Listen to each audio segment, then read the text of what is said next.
السلام عليكم، ان شاء الله تكونوا بخير وعلى خير وتكونوا بصحه جيده ان شاء الله. رمضان كريم للجميع.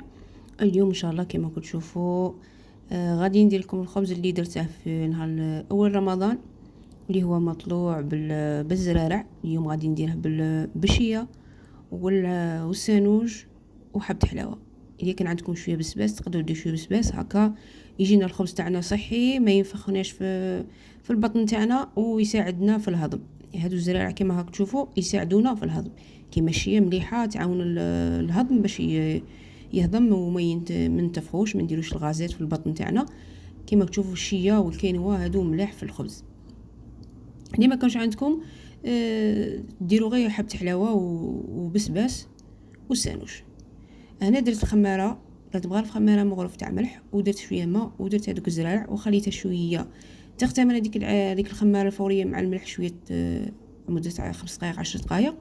ومن بعد ضفت لهم كما تشوفوا انا السميد مع الفرينه، ندير الفرينه معها السميد رطب ونعجنهم، ما نبغيش ندير الفرينه وحدها ونخلطهم. يكون العجين تاعنا ما يكونش مطلوق بزاف وما يكونش ناشف، هكا باش يجينا المطلوع تاعنا يجي مليح. تقدروا ديروها في الكوشات، تقدروا ديروها في الطاجين. هنايا بعد ما ليمتها خليتها شويه درت لها مغرف تاع زبده. هذه الزبده تزيدها طراوه وتجي عندها بنه المطلوع تاعنا ويجي طري، يجي شكون عنده ريحه وعنده بنه. هنا بعد ما طلعت معايا خليتها تختمر، درت لها هكا شويه زيت، هبطت العجينه، خرجت هذيك ديكا زيتها وراني نقرص فيها كما تشوفوا. عندي هنايا السميد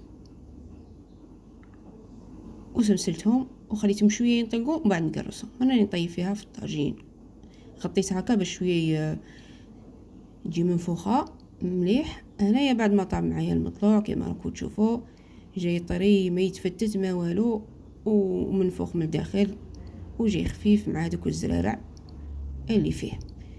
هذا المطلوع تاعنا اليوم، ان شاء الله يعجبكم. مع السلامه.